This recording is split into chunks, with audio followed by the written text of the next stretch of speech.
Estimadas amigas y amigos, como siempre es un gusto saludarles, pues obligadamente a través de esta vía, porque como sabemos estamos ya en la etapa 3 de la contingencia sanitaria en nuestro país. Bueno, en el mundo en general esto está muy grave, pero en nuestro país en la etapa 3, así que pues hay que respetar las normas de confinamiento.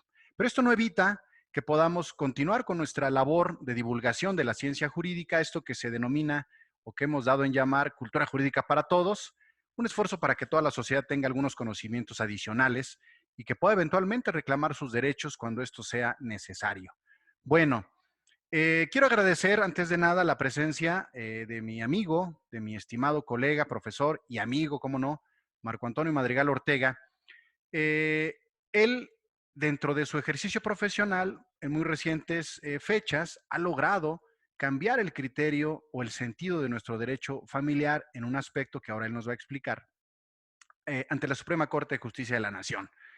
Y el tema que vamos a discutir hoy, les comento de manera muy general, es anteriormente, inclusive hoy día en la mayor parte de los códigos civiles de nuestro país, se dice que cuando los padres se van a separar, es decir, se va a disolver una familia, se debe preferir a la madre como la protectora idónea del menor de edad, menor de 12 años, más o menos en ese rango de edad. Es decir, que los niños pequeños deban quedar con la madre cuando los padres se separan. Entonces, el maestro Madrigal ha hecho un esfuerzo para cambiar esta idea, ahora nos explicará en qué consiste, y bueno, este será el tema de debate. ¿Es correcto o no pensar que la mamá debe tener a los hijos cuando el matrimonio o la unión se disuelve? Estimado tocayo y amigo Marco Madrigal, bienvenido. Me da mucho gusto saludarte aún a la distancia, estimado. ¿Qué tal? Muy buenos días todavía, Marco Sandoval, con mucho gusto. Muchas gracias por la amistad y muchas gracias a todos los seguidores de esas cápsulas que a bien has tenido a estar implementando. Te agradezco mucho la participación y adelante con este tema. Muy bien. Estimado maestro Madrigal, por allí un artículo del Código Civil dice, todavía está en la ley, pues que el juez cuando se separe papá y mamá deberá preferir a la mamá en los casos de los niños de menos de 12 años. Y la mamá tendrá que protegerlos y llevárselos a casa. Y el papá dará una pensión alimenticia.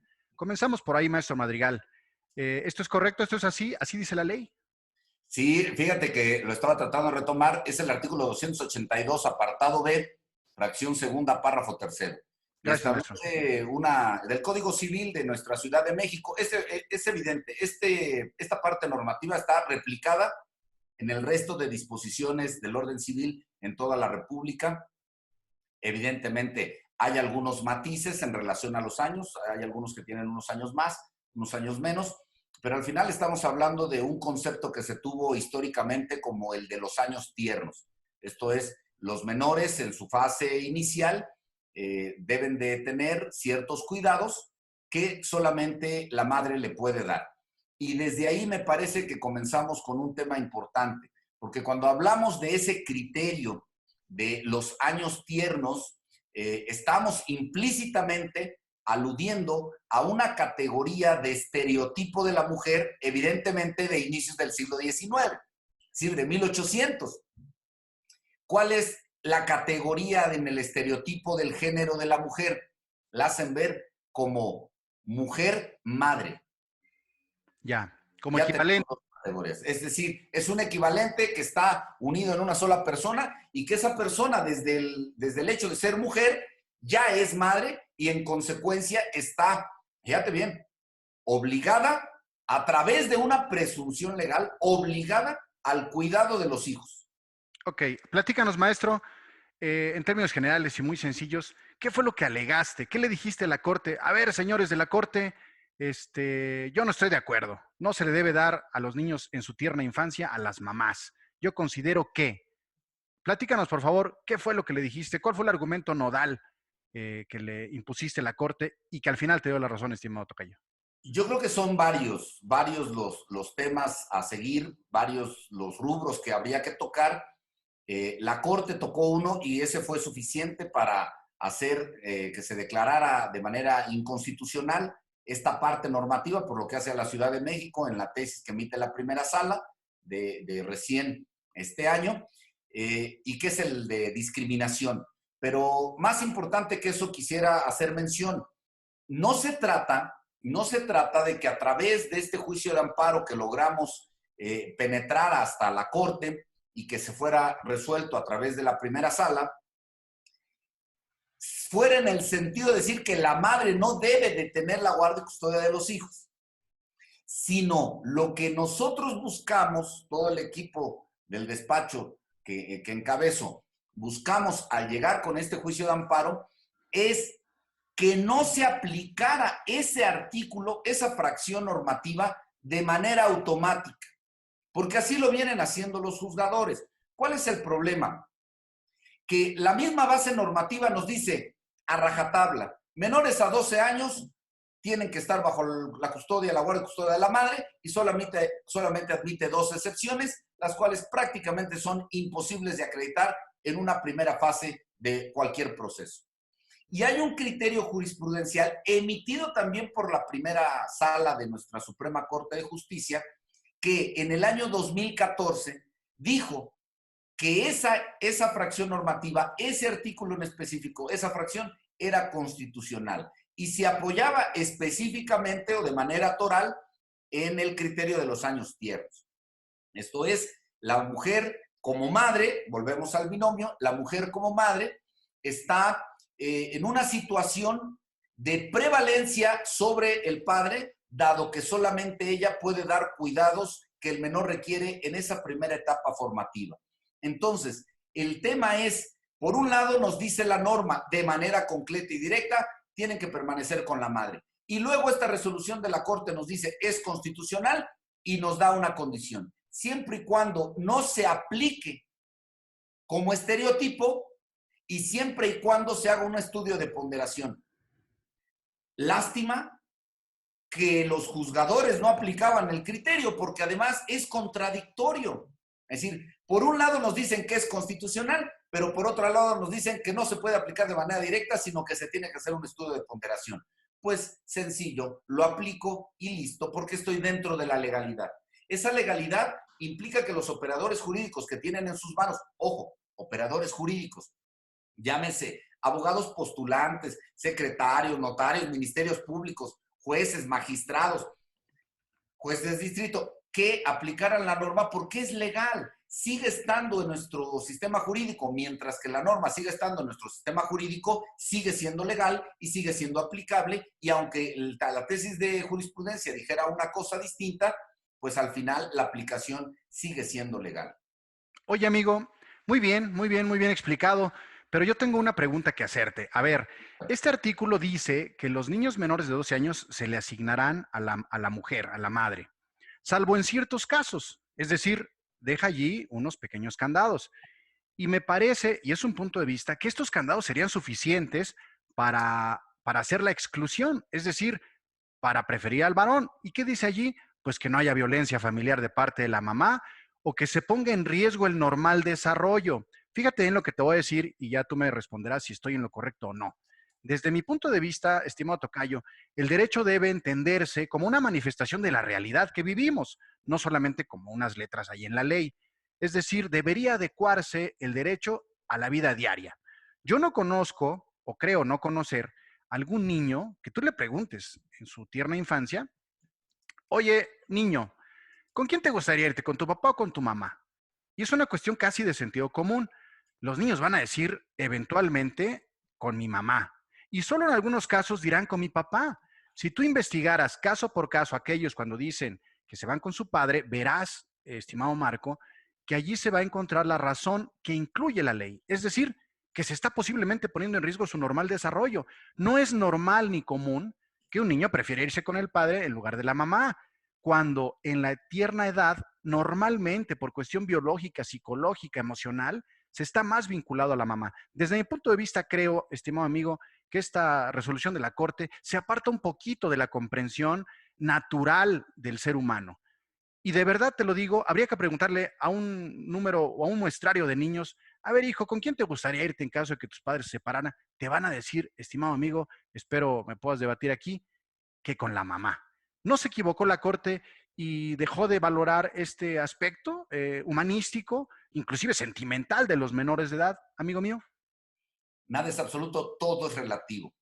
Fíjate muy bien. No estamos diciendo que los niños no quieran a sus mamás, que no prefieran estar con sus mamás, en fin. Evidentemente hay un acercamiento, no solamente con las madres, también con las abuelas, también con los abuelos, es una realidad social. Pero estamos hablando de una edad de los menores en los que su opinión, si bien es cierto, puede ser escuchado, debe ser escuchado, no menos cierto es que el oír a los menores de esas edades tiene que ser valorado de manera muy cuidadosa, muy cuidadosa. Eso es definitivo. Porque si bien es cierto que este tema de los años tiernos a los que nos estamos refiriendo pone de manifiesto un primer encargo que sería el primer encargo, interés superior del menor, el niño quiere estar con su mamá y ahí debe de estar. La Corte nos habla de un tema importante y que fue materia de estudio. No solo porque hace el estudio de las normas, que eso es lo importante. Ojalá y los legisladores tomaran en cuenta esto. Hace el estudio de por qué las normas deben de llevar a cabo un verdadero trabajo para que haya un desarrollo social, ojo, observando cuál es la realidad social del pueblo al que va dirigido. Y no se trata únicamente de que la norma pondere el interés superior del menor para no causarle un mayor daño. Ejemplo, si bien es cierto que los padres se van a separar y eso ya representa un daño, ya no lo dañes más y déjalo con la mamá. No solamente se trata del menor daño, sino abre la pauta a la otra vertiente. De lo que se trata también es de que le des la oportunidad al menor de estar con el mejor cuidador para salirme de padre o madre, con el mejor cuidador que potencialice los derechos del niño y su desarrollo biopsicoemocional. Entonces, no estamos en un esquema de solamente protegerlo de lo menos lesivo, sino ayudarlo a que tenga mayor amplitud en su propio desarrollo. Y entonces aquí verás que ya no es tan de peso en la decisión judicial el que el menor nos dijera si prefiere a uno de sus progenitores o incluso algún otro integrante de su familia, sino que en un verdadero análisis del interés superior del menor tendríamos que decir sí, y a pesar de que el niño se encuentra con una relación más fraterna con determinado progenitor o cuidador, quien potencializa más su desarrollo será el otro progenitor al que el menor quizá no haya elegido, Fíjate porque no que, es una situación de elección. fíjate, estimado amigo, que esto que me dices y que además tiene que ver con algo que seguramente ahora nos abundarás más, me preocupa y te voy a decir por qué. Porque cuando me dices que la Corte ahora dice, oye, pues tiene que estar con el que mejor le dé condiciones de vida, inclusive, ¿no? Quien sea el mejor cuidador. Yo creo que insisto, yo creo que esta decisión se aparta del interés superior del menor, porque en esta edad el interés del menor, créeme, no es tener mejores recursos, por ejemplo, económicos, sociológicos, sino, una vez más subrayo, se reduce a la preferencia emocional del menor. Yo entiendo que hoy día en esta sociedad, pues capitalista, materialista, lo que se trata de hacer es que las personas cada día sean, entre comillas, mejores, es decir, que vayan a buenas escuelas, que se alimenten muy bien, etcétera, etcétera. Pero ¿qué hay del fundamento, de la base central o del núcleo emotivo de los niños? Porque si leemos toda esta sentencia nos vamos a dar cuenta, así lo dice la Corte, inclusive cuál será la persona que mejor pueda propugnar al desarrollo del menor. Créeme, se refiere al desarrollo material, porque si se refiriera al desarrollo emocional o a proteger verdaderamente al menor, nos remitiría otra vez al artículo que todavía está vigente y dice, salvo cuando haya violencia por parte de la mamá o salvo cuando la mamá ponga en riesgo su normal desarrollo. Me parece que esos dos candados eran suficientes, porque exigir un poco más, es decir, exigir que ahora el menor de edad esté en mejor lugar, lo está llevando a una especie de receptorio de beneficios económicos. No sé si esto es correcto, estimado, o ya me extendí de más, o malinterpreté la decisión de la Corte? Platícame. No, no, no, no. Yo creo que hace falta verlo a partir de varios matices. Eso es claro. Eh, Quizá haya mucha razón en tus palabras. Yo pongo a tu consideración lo siguiente. Eh, Así como es sabido que si preguntamos a un menor con quién se quiere ir, seguramente una gran mayoría, y es una gran mayoría, preferiría a la madre. Es un hecho notorio. Traigo a colación otro hecho notorio y que por su propia notoriedad se vuelve indiscutible. Una vez que existe una contienda judicial respecto de la separación de los cónyuges y que trae como consecuencia evidentemente una decisión respecto de la guardia y custodia de los menores, se toma a los menores como verdaderos rehenes de ese proceso litigioso. Y entonces, con independencia de lo que quiera el menor, que es solamente un rubro, con independencia de la situación afectiva, que es también un solo rubro, se desploman los demás. Por ejemplo, Ejemplo, al menor no solamente hay que darle la mejor atención emocional, ni los mejores satisfactores económicos, sino entramos con una serie de rubros donde tiene que ver con su verdadero cuidado y su verdadero cuidado directo, no a través de terceras personas que cumplan con esa función. Tiene que ver con la construcción de un ciudadano. Hablábamos en algún momento acerca del artículo 4 constitucional que dice que los hombres, o vaya, como género, hombre y mujer, tienen la capacidad de decidir sobre el número de hijos que tienen. Sin embargo, el hecho de hacer uso de ese ejercicio y decidir tener hijos implica educarlos. Y esa educación, que podría parecer una simple palabra, implica un concepto muy amplio, porque en esa educación no solamente va la educación del padre y no solamente va la educación de la madre, va la educación de ellos, va la educación de los abuelos, va la educación de los hermanos, de los tíos y de todos los de alrededor, que en su conjunto forman un sistema de creencias tremendo. Desde el ponle el hilo rojo para que no tenga hipo, el ponle un ojito de venado para que no le den, hagan ojo de pescado o mal ojo, no recuerdo. Viene todo un sistema de creencias. Ese sistema de creencias también es el no debes robar, debes estudiar, lávate los dientes, ponte los zapatos, duérmete temprano, no le pegues al vecino, llévate tu torta, levántate conmigo, arregla tus calcetas, lava tus zapatos. Si te platico todo el rubro que está dentro de esta palabra tan sencilla que es educación, nos vamos a dar cuenta que son muchas vertientes. Justamente esta fracción legal deja de atender todas esas vertientes y dice, va para allá. Cuando erradicamos esa base legal, entra un nuevo sistema que propone esta resolución de la Corte y dice, no, no, no, no, no, no, no.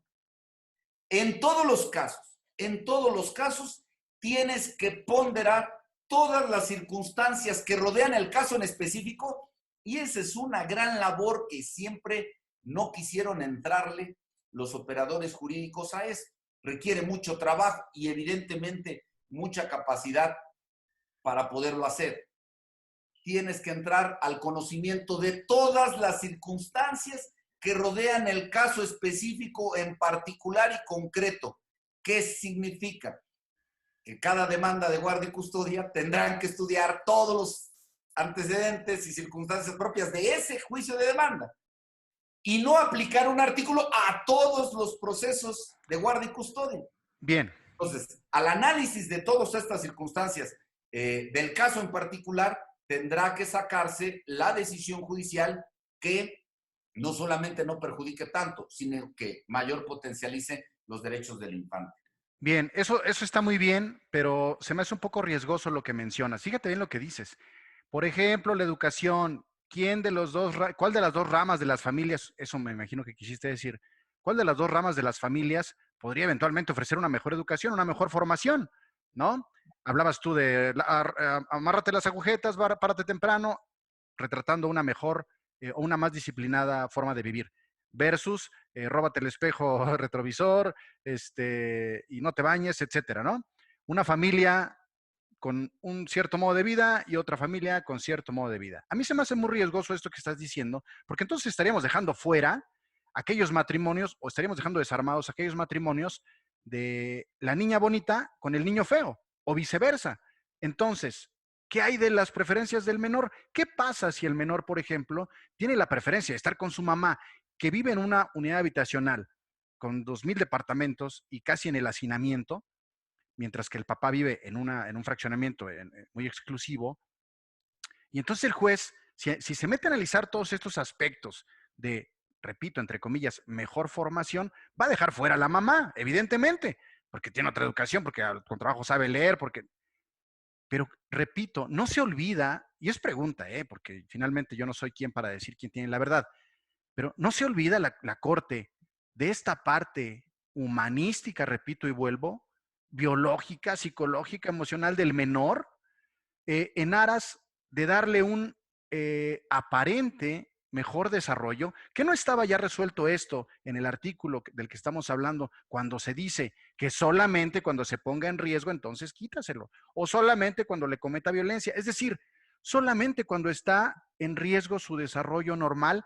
En todos los demás casos, permite que el niño, que generalmente quiere estar con su mamá, esté con ella, por Dios, no importa que viva en donde tenga que vivir. Inclusive la cuestión económica se subsanaría pues con la pensión alimenticia en cargo del otro progenitor, desde mi punto de vista, es decir, del padre. ¿No te parece arriesgado, estimado amigo, que la Suprema Corte se haya metido a revisar las cuestiones, dices tú, de educación, de calidad en la educación? ¿No pudiera ser que está discriminando también con esto a las diferentes familias que a veces se unen a través del matrimonio?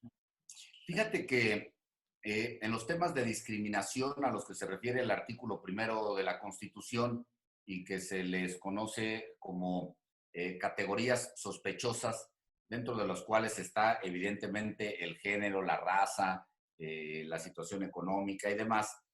Eh, si leemos con atención esta resolución de la Corte, no todas esas categorías sospechosas de discriminación tienen que pasar un mismo nivel de escrutinio, perdón, de escrutinio.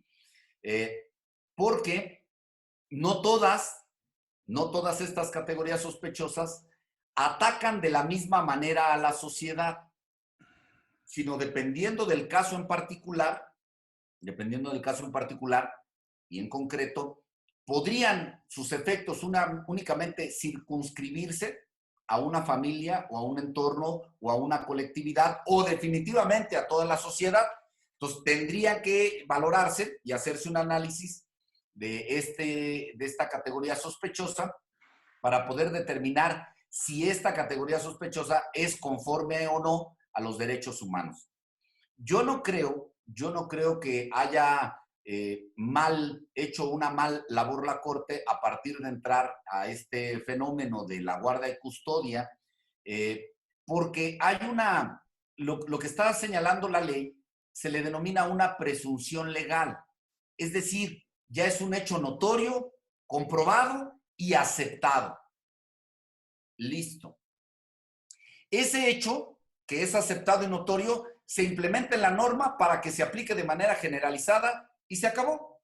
Ya no tienes que volver a pensar, ya no tienes que volver a replantear, ya no tienes que volver a analizar, simplemente de manera automática aplicas la norma. Pero es una norma del siglo XIX. Tal es el caso que hoy en día metimos varios factores a los que estás haciendo alusión.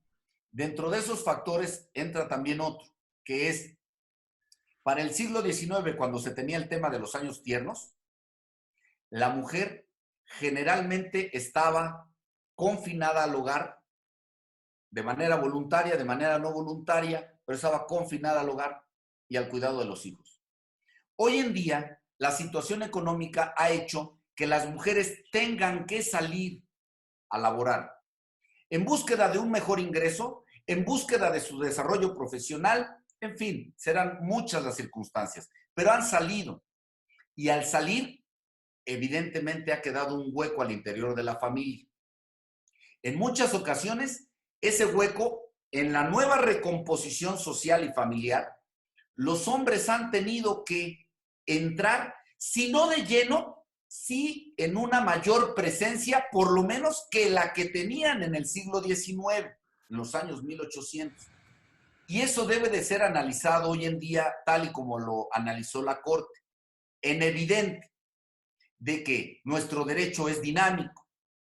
Démosle la oportunidad a esta resolución de la Corte para saber cuál va a ser el fenómeno que se reguló y cómo es que va a operar esta nueva idea de guarda y custodia a la luz de buscar la mejor persona que pudiera cuidar y detentar la guarda y custodia de los menores, para que después, quizá en unos años, podamos platicar, ahora sí, de los efectos que tuvo esta resolución. Evidentemente, es una vacuna nueva, metiendo a colación el tema de la pandemia, es una vacuna nueva que está en un primer momento con la intención de mejorar las circunstancias que prevalecían anteriormente, donde se agarraban a hijazos en los procesos, buscando la guarda y custodia, pero no por el afecto, sino por los centavos. Veremos qué efecto tiene esta vacuna y quizá en unos años podríamos hablar de si el efecto se cumplió o no se cumplió. Me parece sería muy aventurado ahorita, en un primer momento, analizar los efectos cuando todavía no ha tenido los efectos ni los alcances que va a tener, porque seguramente se replicará en todos los estados hasta que logre hacer una norma general y quizá eventualmente se cambie la legislación de las entidades federativas que señalan este mismo precepto. Nada más recordando que esas mejores condiciones no se limitan específicamente a la situación económica. La situación económica se puede salvar a través de una pensión, como lo estuvimos tratando, sino las mejores condiciones es muy complejo hablar de cuáles son esas mejores condiciones porque abarcan muchos rubros y daría cabida a otra cápsula que seguramente más adelante vamos a hablar de las mejores condiciones. Solamente hay que apuntalar la decisión de la Corte que se tuvo del año 2014 y que mantenía postura desde inicios del siglo XIX, establece el interés superior del menor basado en su no afectación. La resolución que tiene hoy la Corte es determinar la guardia y custodia no solamente a partir de la menor afectación, sino del mayor beneficio respecto de sus condiciones generales del menor, potencializar evidentemente sus derechos humanos, que como señalo ahorita, todo es perfectible, iremos viendo cómo se va desarrollando y quizá en un futuro podamos hablar ya de los efectos de esta resolución en la praxis. Muy bien, queridos amigos, pues ya más o menos me imagino que tendrán el cuadro completo de la postura del maestro Madrigal, que además es quien impulsó esta modificación o este reconocimiento de inconstitucionalidad de esta norma en la Ciudad de México a través de ese amparo que hizo llegar hasta la Corte. Y por otro lado tienen la opinión de su servidor. En términos generales, la dicotomía consistiría en que el artículo aquel que dice que se debe preferir a las mujeres en tratándose de niños menores de 12 años, ya no debe ser aplicado. Y ahora lo que se tiene que hacer caso por caso es revisar cuáles son las condiciones mejores de desarrollo para el menor. Ya no solamente su preferencia ni dónde quiere estar, sino cómo va a desarrollarse de mejor manera. Dice el maestro Madrigal, y esto es verdad, no solo entre papá y mamá, sino entre otras personas que pudieran proporcionarle las mejores condiciones. Muchas gracias, estimado amigo. Nuevamente te reitero mi gusto por saludarte, aunque sea a distancia. Espero vernos pronto para Claro. tomarnos un vinito tinto que tanto nos Muchas gusta. gracias, así va a ser. Un abrazo, amigo. Cuídate. Señoras y señores, muchas gracias por su atención. Pues bueno, seguimos con nuestro confinamiento. Fue un placer saludarles. Hasta pronto. Hasta pronto.